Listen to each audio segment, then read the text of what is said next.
Welcome today. जैसा कि पिछले वीडियो में हमारा वीडियो का जो साउंड था वो बहुत ही कम था, तो उसको सुधारते हुए फिर से उसी वीडियो को आपके सामने रिपीट कर रहे हैं। तो पिछले क्लास में आए, तो आज की क्लास में ये रिवाइज क्लास में हम फिर से वही कंटेंट लेके आए। इलेक्ट्रिकल करंट, विद्युत धारा, पोटेंशियल एंड वोल्टेज, विभव, method of voltage generation, voltage उत्पन्न करने के प्रकार, टाइप ऑफ वोल्टेज, वोल्टेज के प्रकार, टाइप ऑफ करंट, करंट के प्रकार, इलेक्ट्रिकल पावर, उत्पत्ति, रेजिस्टेंस, विरोध, DC circuit, DC circuit, Charles law, Charles के नियम, रेजिस्टेंस लॉ, रेजिस्टेंस के नियम, इन सारे टॉपिक पे हम आज डिस्कस करेंगे। जैसा कि विद्युत धारा या इलेक्ट्रिकल करंट, हम सभी इसका यूज करते हैं अपने दैनिक जीवन में। हमारे घर में लाइट आती है, बहुत सारे अप्लायंसेस चलते हैं, टीवी, पंखे, जो डेली नीड्स के हमारे अप्लायंसेस हैं, जिससे हमारा जीवन बहुत ही आसान हो जाता है। और ऐसे भी कहा भी गया है कि विद्युत या इलेक्ट्रिसिटी के बगैर लाइफ में उजाला नहीं। 10 मिनट के लिए यदि लाइट बंद हो जाता है तो हमको थोड़ा ना थोड़ा लाइफ स्टाइल में प्रॉब्लम होती है, परेशानी। तो हम ये सब चीज़ के बारे में अच्छे से और विस्तार से इस लेक्चर में पढ़ेंगे। और ये जो पर्टिकुलर लेक्चर है आपके सिलेबस के पहला यूनिट है, और इस सब्जेक्ट के अकॉर्डिंग बहुत ही इम्पोर्टेंट है ये यूनिट। साथ ही साथ यूनिवर्सिटी में भी इससे रिलेटेड 10 मार्क्स का क्वेश्चन हमेशा आता ही है। तो हम लास्ट में IMP क्वेश्चंस और असाइनमेंट के बारे में भी डिस्कस। तो फर्स्ट हम बताते हैं विद्युत धारा की परिभाषा या डेफिनेशन। तो in easily way, an electric current is a flow of electron flowing through the wire and component। Simple है, एक इलेक्ट्रिक करंट ऐसा है जो इलेक्ट्रॉन का फ्लो है, वायर और अदर कंपोनेंट्स से बहता है। वायर को तो सभी जानते हैं, हमारे घरों में लगा रहता है। अब सेकंड के साथ ही है कि कंपोनेंट, कंपोनेंट में हमारे पास 3 कंपोनेंट है। पहला है प्रतिरोध, दूसरा है इंडक्टर और तीसरा है कैपेसिटर। एग्जाम्पल के लिए प्रतिरोध, रेजिस्टेंस, हम सभी वायर्स में रहते हैं। और इंडक्टर, जो हमारे वाइंडिंग्स है वो इंडक्टर्स होते हैं। जैसे पंखे की वाइंडिंग इंडक्टर हो गया, और आपका चोक कॉइल हो गया, ये इंडक्टर हो गया। और कैपेसिटर, कैपेसिटर पे पंखे में कंडेंसर लगा रहता है, ये आपका कैपेसिटर रहता है। तो ये तीनों में जब इलेक्ट्रॉन फ्लो होता है तो उसको हम विद्युत धारा flow. In technical term, it is rate of flow of charge. बहुत ही छोटा सा है, यदि हम इसको और डिफाइन करना चाहते हैं, it is rate of flow of charge. Rate of मतलब होता है कि हमने दुकान में गए, 10 किलो शक्कर लिए, तो पूछे क्या रेट लगाए, तो उन्होंने बोला 40 रुपए किलो, 10 किलो का हो जाता है 400। सिंपल सी बात है, यहाँ पर rate of flow of charge, इसका कहने का मतलब ये है कि सी चार्ज कितने, 1 सेकेंड में कितना आपका बहता है या कितना चार्ज बहता है, तो ये rate of flow of charge है। इसी को लेकर हम इसका फार्मूलेशन भी किए हैं, एक गणितीय व्यंजन और फार्मूला भी डेवलप किए हैं, और इसके यूनिट्स, SI यूनिट, जो ऑल ओवर द वर्ल्ड आपके स्पेसिफाई होते हैं। ऐसा नहीं कि हम इंडिया में करंट को एम्पियर से शो करते हैं तो फॉरेन में किसी दूसरे वर्ड से। करंट का पूरा ऑल ओवर द वर्ल्ड एक ही रहेंगे, जिसको हम स्टैंडर्ड यूनिट, स्टैंडर्ड यूनिट। तो फॉर्मुलेशन से पहले, यदि कोई चार्ज Q किसी क्रॉस सेक्शन एरिया के कंडक्टर से T टाइम में फ्लो होता है, तब वहां आपका होता है I equal to Q by T. ये सिंपल फार्मूला है, I equal to Q by T, यहाँ पे Q चार्ज है, कूलम्ब में है, और टाइम T है, सेकेंड में। ठीक है, तो यहाँ पे यूनिट्स ऑफ करंट के बारे में बात करते हैं तो the measurement of electric current happens in unit of coulomb पर सेकेंड विच एम्पियर। कहने का मतलब ये है कि एक सेकंड में यूनिट एरिया से आपका जितना इलेक्ट्रॉन फ्लो होता है वो करता है। तो सेकेंड नोट यहाँ पे है the current flow from the negative terminal positive terminal. Next note ये है कि current flow from the negative terminal positive terminal. ऐसा करंट नेगेटिव पॉइंट से पॉजिटिव पॉइंट की ओर बहता है। तो बैटरी में हमने देखे हैं बैटरी या सेल। नेक्स्ट है आपका विभव। विभव को हम वोल्टेज के नाम से जानते हैं। The difference of the electrical potential between two point. किसी दो पॉइंट में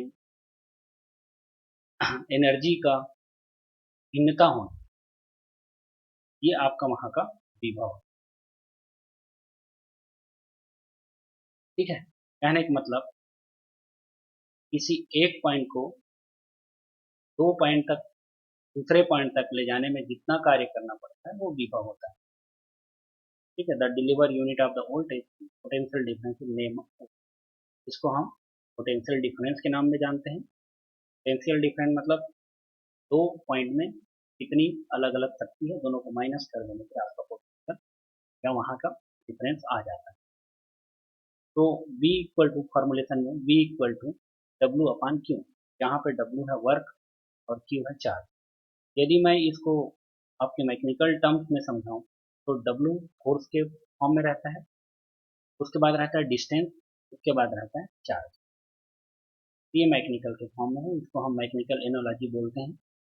इलेक्ट्रिकल से मैकेनिकल में हम वोल्टेज को कैसे कम, कितना आपने फोर्स लगाया, फोर्स न्यूटन, डिस्टेंस कितना डिस्टेंस तक आप ले जा रहे हो, और कितना चार्ज आपने लगाया।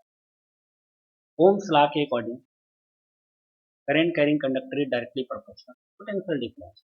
किसी भी करंट फ्लो होने वाली वायर्स में या चालक में वोल्टेज डायरेक्टली प्रोपोर्शनल, जिसको आपको ओम्स ने फॉर्मुलेट किया है V equal to I R. यहाँ पे R है रेजिस्टेंस, जो सभी मटेरियल में एक टाइप से रेजिस्टेंस होता है, या तो ये इनहेरेंटली उसमें उपस्थित होता है या कहीं से ये उसको एक्स्ट्रा लगाया जाता है, तो हम बैरियर बोलते हैं। अब different method of voltage generation. ठीक है, विभव बनाने के या विभव उत्पन्न करने के बहुत सारे प्रकार हैं। तो पहला है इलेक्ट्रोकेमिस्ट्री। तो इलेक्ट्रोकेमिस्ट्री को हम सभी अपने पास देखते हैं, जो हमारे घड़ी में लगा हुआ सेल है, हमारे मोबाइल में लगा हुआ सेल है, ये क्या करता है, केमिकल एनर्जी को इलेक्ट्रिकल एनर्जी में कन्वर्ट कर देता है। इसी का शॉर्ट नाम है तो केमिस्ट्री। दूसरा है स्टैटिक। स्टैटिक दैट एक टर्म्स है फ्रिक्शन। तो हम जो स्टैटिक एनर्जी है उसको फ्रिक्शन के द्वारा एक इलेक्ट्रिसिटी या एक चार्ज में हम बदलते हैं। जैसे हमने 12th में या 10th में पारी फिजिक्स में एक एक्सपेरिमेंट किए थे कि किसी भी ऊनी कपड़े पे एक कांच की नली या कांच की रॉड को जब हम बार बार घिसते हैं, और घिसने के बाद हम छोटे छोटे कागज के टुकड़े को क्या करते हैं, समीप में ले जाते हैं, तो कागज का टुकड़ा जो है क्या करता है, अट्रैक्ट हो जाता है, आकर्षित हो जाता है। तो इस टाइप से आपका एनर्जी को स्टैटिक एनर्जी कहते हैं। और दूसरा सबसे सिंपलेस्ट एग्जांपल है जब हम बाल में कंघी करते हैं, और कंघी करने के बाद छोटे छोटे कागज के टुकड़ों को जब हम क्या करते हैं, पास में ले जाते हैं, तो कागज के टुकड़े अट्रैक्ट हो जाते हैं। इस टाइप से जो एनर्जी होता है इसको इलेक्ट्रिकल या स्टैटिक एनर्जी होती है, इसमें चार्ज होता है। तो हम जब बाल में अपने कंघी को करते हैं तो वहाँ पे पॉजिटिव चार्ज जनरेट हो जाता है, और कागज जो रहता है निगेटिव चार्ज की तरफ मूव होता है, तो वो मेटल। दूसरा है इंडक्शन मैग्नेटिज्म। इंडक्शन मैग्नेटिज्म मतलब ये होता है कि हम जनरेटर के थ्रू, हमारे पास डीसी जनरेटर है, एसी जनरेटर है, तो प्लांट्स में यूज होता है, वहाँ पे इंडक्शन के थ्रू हम क्या करते हैं, पोटेंशियल या वोल्टेज उत्पन्न करते हैं। नेक्स्ट है आपका piezo electric pressure. Piezo electric material आता है। मटेरियल की प्रॉपर्टी ये होती है कि जब उस मटेरियल में हम मैकेनिकल एनर्जी डालते हैं तो इलेक्ट्रिकल एनर्जी में कन्वर्ट हो जाता है। मैकेनिकल एनर्जी के तीन फॉर्म हैं आपके। फर्स्ट है फोर्स, दूसरा है वेलोसिटी, तीसरा है प्रेशर। तो ये प्रेशर जब हम डालते हैं या फोर्स तीनों फिजिकल फॉर्म जब डालते हैं तो पीजो इलेक्ट्रिक मटेरियल क्या करता है, उसको इलेक्ट्रिकल एनर्जी में कन्वर्ट करता है। तो ये आजकल रोड साइड ट्रैफिक सिग्नल के जो आपके रोड में बेस में लगा रहता है, कुछ छोटी छोटी लाइटें देती हैं, उस टाइप से यूज होता है। नेक्स्ट है आपका थर्मल। तो थर्मल एनर्जी क्या करता है कि आपका स्टीम स्टीम को इलेक्ट्रिकल एनर्जी में कन्वर्ट कर देता है। थर्मल पावर प्लांट है वो इसके बेस्ट एग्जांपल है। नेक्स्ट है आपका लाइट। सोलर एनर्जी है तो सोलर लाइट को इलेक्ट्रिकल एनर्जी में कन्वर्ट कर देता है। और thermionic emission. Thermionic emission that means ये है कि जमीन में जो आपका हॉट वाटर है, जमीन के अंदर जो रहता है, हॉट वाटर हो गया, न्यूक्लियर हो गया, ये सारी चीजें जो जमीन से निकली हुई है, थर्मोनिक इमिशन। इसके और ज़्यादा जानकारी के लिए नीचे आपका लिंक है, क्लिक कीजिएगा तो आपको पूरे चीज़ें। नेक्स्ट है वोल्टेज के प्रकार। तो बेसिकली वोल्टेज दो प्रकार के होते हैं, अल्टरनेटिंग वोल्टेज और दूसरा है डायरेक्ट। तो हम बात करते हैं अल्टरनेटिंग वोल्टेज। अल्टरनेटिंग वोल्टेज वह वोल्टेज होता है जो टाइम के अकॉर्डिंग अपने डायरेक्शन को चेंज करते रहता है, समय के अनुसार अपने डायरेक्शन को परिवर्तित करते रहता है। ये अल्टरनेटिंग वोल्टेज है। जैसे कि वेव फॉर्म में आप देख रहे हो, एक समय में नेगेटिव था, फिर पॉजिटिव हुआ, फिर नेगेटिव, फिर पॉजिटिव, फिर नेगेटिव, फिर पॉजिटिव। ये है आपका अल्टरनेटिंग वोल्टेज। एक ही ऑपरेशन के दौरान ये अपना टाइम के हिसाब से पॉजिटिव और नेगेटिव में कन्वर्ट हो रहा है। इंग्लिश टर्म में इसको an alternating voltage is the voltage which change its magnitude with respect time. Simple form है इंग्लिश में, हिंदी में मैंने बता ही दिया है। Direct voltage, the voltage which has constant value throughout of the operation is called as DC voltage. तो direct voltage ऐसा है कि जब हम वोल्टेज में कोई कार्य करते हैं तो शुरू से लेकर आखिरी तक एक ही डायरेक्शन में रहता है। जैसे कि वेव फॉर्म में दिखाया है कि केवल हमने पॉजिटिव डायरेक्शन लिया है, जब हमको निगेटिव डायरेक्शन की जरूरत पड़ती है तो हम किसी आईसिस के थ्रू इसको निगेटिव डायरेक्शन में भी थ्रू आउट द कार्य हम मतलब पूरे काम के लिए निगेटिव वोल्टेज का लेते हैं। अब आगे है मेजरमेंट। वोल्टेज का मेजरमेंट वोल्टमीटर से किया जाता है। तो जिस भी जगह का हमको वोल्टेज मेजरमेंट किया जाना है, वहाँ पे हम उस कंपोनेंट के पास वोल्टमीटर को पैरेलल या समानांतर क्रम में हम उसको स्थापित कर देंगे, जिससे उसकी मेजरमेंट आसानी हो जाएगी। नेक्स्ट है टाइप ऑफ करंट। जैसा आपका वोल्टेज का टाइप है वैसा करंट का भी दो टाइप है, अल्टरनेटिंग करंट और डायरेक्ट करंट। तो उसमें डेफिनेशन में कोई ज़्यादा चेंजेस नहीं आनी है ना। वहाँ पे वोल्टेज था, यहाँ पे करंट है।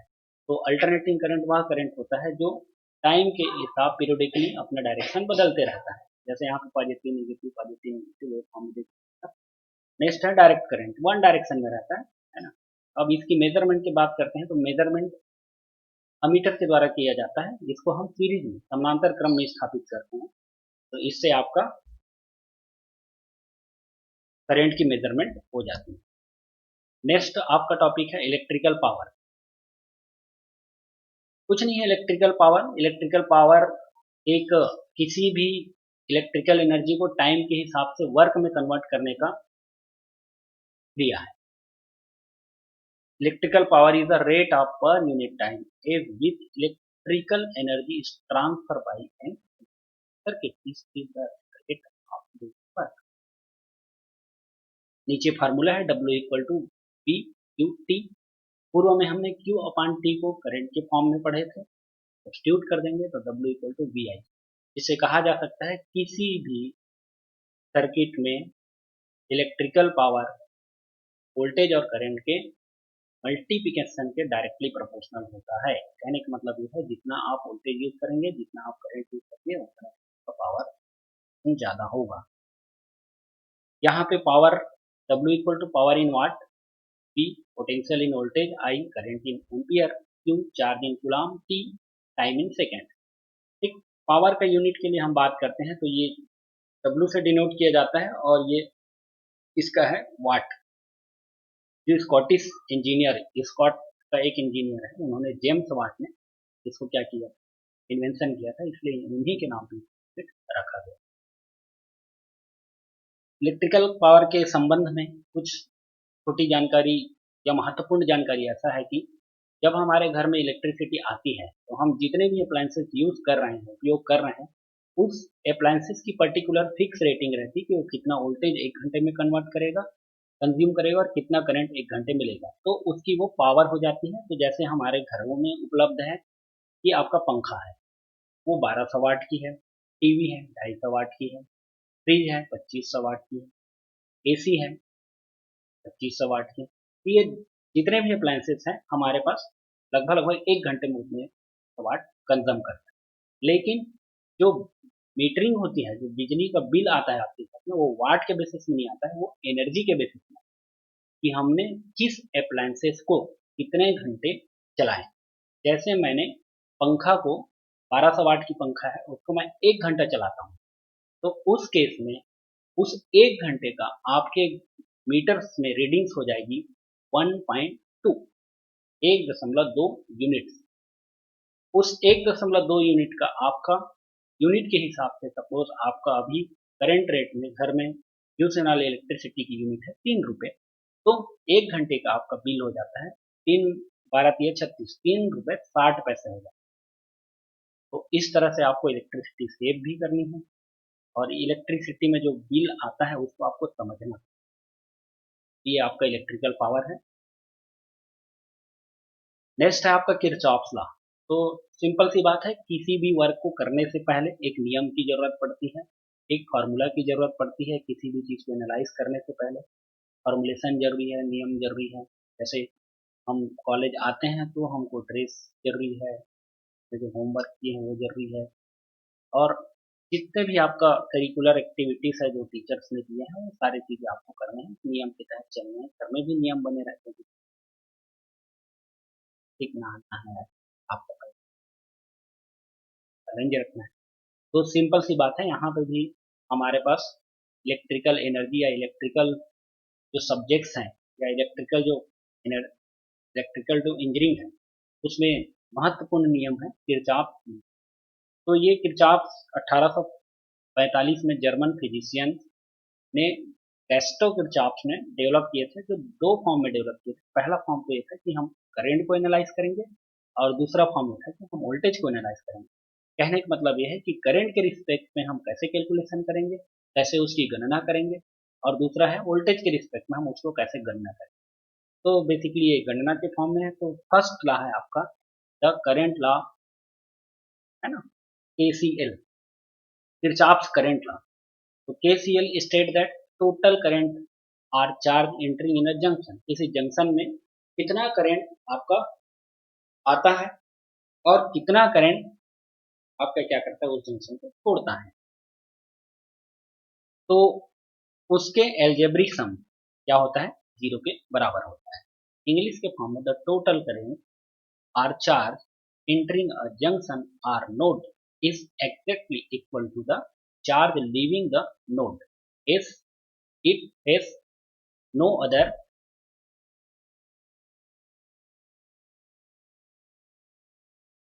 place to accept to go the leave the charge। ठीक है। नेक्स्ट इसके कुछ एग्जांपल्स हैं। जैसे आपको देख रहा है, एक नोड दिख रहा है, लिखा हुआ है नोड वहां पे। तो देख लीजिए यहाँ पे I1 I2 I3, ये ऑल करंट है वो आपके नोड में अंदर जा रहे हैं, और I4 और I5 जो करंट है नोड के बाहर निकल रहे हैं। तो हम ये मान के चलते हैं कि जो अंदर आ रहे हैं वो प्लस में है, और जो बाहर जा रहे हैं वो माइनस में।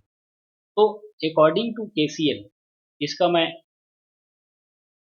इक्वेशन लिखता हूँ, तो I1 plus I2 plus I3 plus आपका ब्रैकेट में minus I4 minus I4, total यदि मैं लिखूँ तो I1 plus I2 plus I3 minus I4 minus I5 ये होता है।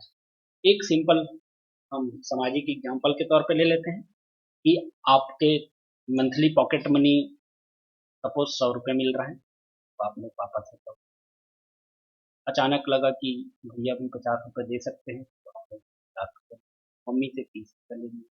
तो टोटल आपकी कैलकुलेशन हो जाती है आने वाली चीज़ों की 180, 180 रुपये।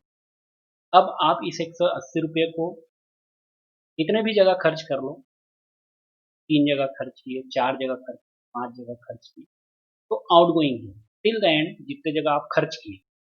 फॉर द एग्जाम्पल 100 रुपये का आपने रिचार्ज करा लिया मोबाइल दुकान जाके, 20 रुपये का चॉकलेट ले लिए, और जो बचे 60 रुपये हैं, उस 60 रुपये का डिफरेंट डिफरेंट अपने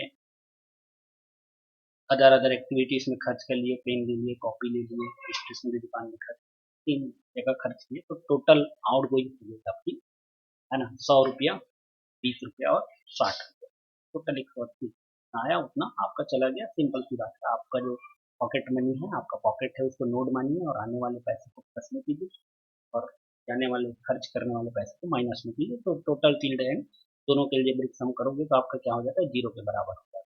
ये होता है KCL का basic use. Kirchhoff second law, that is the voltage law, Kirchhoff voltage law बोलते हैं, इसमें if any close loop network the total voltage around the loop is equal to sum of all voltage drop within the same loop which is also equal to 0। मतलब यह है कि किसी भी close loop में जितने भी energy source हैं, जैसे बैटरी 1, बैटरी 2, बैटरी 3, जितने भी लगा लो, वहां पे वोल्टेज ड्रॉप जितने रहेंगे दोनों का एल्जेब्रिक सम क्या होगा, 0 होगा। अब यहाँ पे जो एनर्जी सोर्स है, वोल्टेज या बैटरी है, उसको हम प्लस में लेंगे क्योंकि ये सोर्स है, आने वाली है, और ड्रॉप्स जिसको हम यूज कर रहे हैं, जिसको हम क्या लेंगे, माइनस में लेंगे। दोनों के एल्जेब्रिक सम जब हम करते हैं तो ये 0 के बराबर होगा। ये प्रैक्टिकल सर्किट है आपका, जिसमें R1, R2, R3 आपका क्या है, वोल्टेज ड्रॉप है, और E1 और E2 आपका क्या है, एनर्जी सोर्स है। तो E1 minus I R2 minus I R3 minus E2 minus I R1, that is the total equal to 0। कहने का मतलब ये जितने भी ड्रॉप्स हैं वो क्या हो गए, आपके माइनस हो गए, और एक E1 एनर्जी सोर्स है वो प्लस है, E2 एनर्जी सोर्स माइनस है।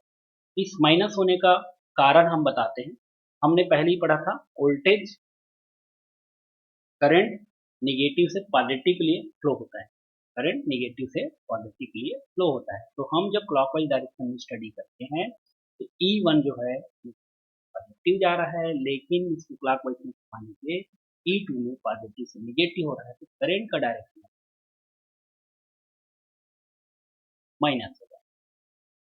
ये थी KCL और KVL। अब रेजिस्टेंस, रेजिस्टेंस प्रतिरोध, resistance is a measure of the opposition to current flow. कहने का मतलब ये है कि करंट के फ्लो को जो अपोज करता है वो रेजिस्टेंस होता है। जैसे हम गाड़ी चला रहे हैं, रोड में बहुत सारे ब्रेकर्स रहते हैं, हमको क्या करना पड़ता है, ब्रेक लगाना। तो आपका जो ब्रेकर है वो क्या है, रेजिस्टेंस है, विरोध है। तो सिमिलर सिंपल सी बात है, यहाँ भी वही चीजें हैं कि सभी कंडक्टर्स में स्पेसिफाइड ब्रेकर्स होते हैं, स्पेसिफाइड प्रतिरोध होते हैं, जो करंट फ्लो के डायरेक्शन में क्या करता है, अपोज करता है। अब आगे बात आती है इसको सिंबल की। तो ग्रीक लेटर ओमेगा के फॉर्म से इसको लिखा जाता है, और इसको जॉर्ज साइमन ओम ने बनाया था, इसलिए इसका यूनिट ओम। रेजिस्टेंस का formula according to Ohm's law, resistance is equal to voltage drop cross the resistance, current flowing through the resistor, R equal to P upon I। ये ओके रेजिस्टेंस। रेजिस्टेंस के नियम, resistance के नियम इसलिए बनाए हैं कि हमको पता चले कि रेजिस्टेंस कहाँ पे कम ऑफर होगा और कहाँ पे ज्यादा ऑफर होगा। मतलब कहाँ पे कम हमको ब्रेक लगाने हैं, कहाँ पे ज्यादा ब्रेक लगाने हैं, यही चीजें हैं। तो एक्चुअली इसका प्रैक्टिकल व्यूज ये है कि जब हम इलेक्ट्रिसिटी के लिए केबल्स बिछाते हैं या खंभे हम लगाते हैं किसी जगह को इलेक्ट्रिफिकेशन करने के लिए, तो उस समय हमारी लेंथ, हमारी टावर्स, हमारी खंभे, इसका पाथ हमको डिसाइड करना है।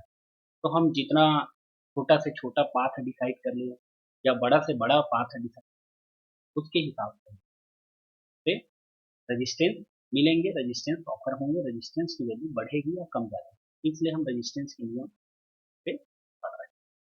तो पहला नियम ये कहता है, it very directly if its length L. तो कहने का मतलब ये है, जैसी आप लंबाई को बढ़ाएंगे रेजिस्टेंस, और कम करेंगे तो रेजिस्टेंस की वैल्यू कम होगी। It's very inversely proportional. दूसरा नियम ये कहता है, it's very inversely as the cross section area. तो क्रॉस सेक्शन एरिया मतलब कहने का मतलब यह है किसी भी वायर की